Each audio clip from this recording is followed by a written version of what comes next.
Hi everyone, welcome back to the channel. This video is a Halloween special. We're doing the story of Mike Myers. Oh God, no, God, no. No, not Shrek or Austin Powers, but Michael Myers, this guy, we all know him. Is he real? Is he based on a real person? Well, of course we know he's not real, but is he based on a real person?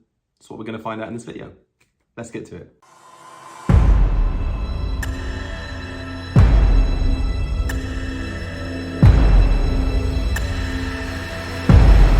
So we all know that Michael Myers has been terrifying audiences worldwide since the original film was released in 1978. And the franchise, like Michael's Body Count, has been going on and is now at its 11th installment. Halloween Ends. And we all know the backstory to Michael, you know, young boy, killed his family, got locked up in a mental asylum or psychiatric hospital, don't know what the correct term is nowadays. Then was released and went back out to kill loads of people. Standard horror plot.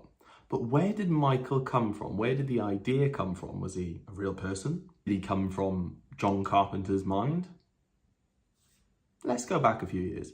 So the original film's director and co-writer, legendary icon of horror, John Carpenter, said that a creepy encounter he had whilst as a student at the Western Kentucky University inspired this fictional psychopath.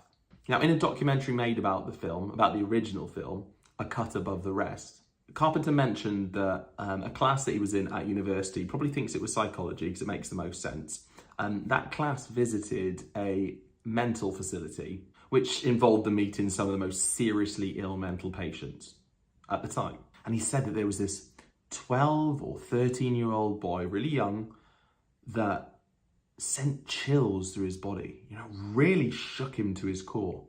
And if you're a horror fan and love Halloween, the film, or Halloween in general, but specifically Halloween, the film, you're going to recognize this next statement. This blank, pale, emotionless face, blackest eyes, the devil's eyes. I spent 8 years trying to reach him, and then another 7 trying to keep him locked up, because I realized what was living behind that boy's eyes was purely and simply evil. Now, these are the words that Carpenter gave Donald Pleasence, who played the infamous psychiatrist Dr. Sam Loomis, to describe his patient, Michael Myers. But these words really resonated with how Carpenter felt when he met that 12, 13-year-old boy and he had that stare, that blank stare. Spooky. But that's just part of what influenced Carpenter on Michael Myers' personality.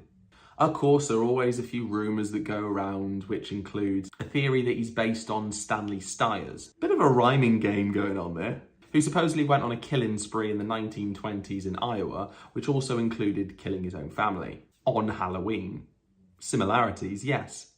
Sounds actually like it was based off Michael Myers, not the other way around. And there's no actual evidence because it sounds like a creepypasta anecdote because you can't find anything concrete about it on the internet.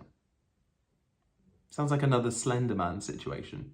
Also, Carpenter doesn't mention Stiers in A Cut Above the Rest, that documentary I mentioned earlier, which you think he would do if this guy played an integral role in the development or the embryonic stage of Michael Myers, right?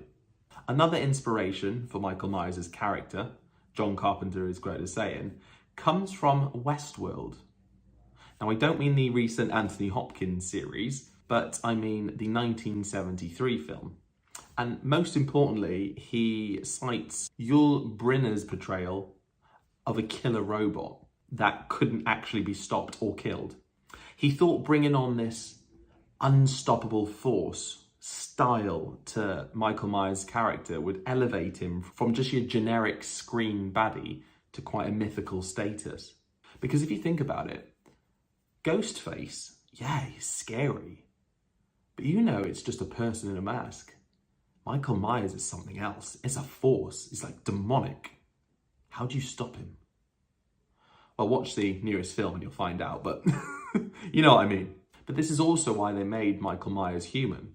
So you've got that relatability to the character, being human, kind of relatable, but also this demigod status. Like I said, an unstoppable force, a bit like the franchise itself. Sadly, Carpenter's not revealed any additional information about the boy he encountered all those years ago on his Kentucky University field trip. Just about that vacant stare. And let's face it, Michael Myers isn't a personality that's grown or developed over time. His one motivator is to kill and destroy. Now, if you haven't seen the latest film, Halloween Ends, I definitely recommend it. It's a good laugh. It's very different to the other installments, very different. So you go and watch it and leave a comment below on what you thought about it. But thanks very much for watching this video. And it was a little bit different from what I've done previously, but I thought, hey, let's have a bit of fun for Halloween. Go enjoy yourself, trick or treat, go spook people, and leave a like, subscribe, hit the bell notification, all that stuff. And I'll see you on the next video. So as usual, stay safe.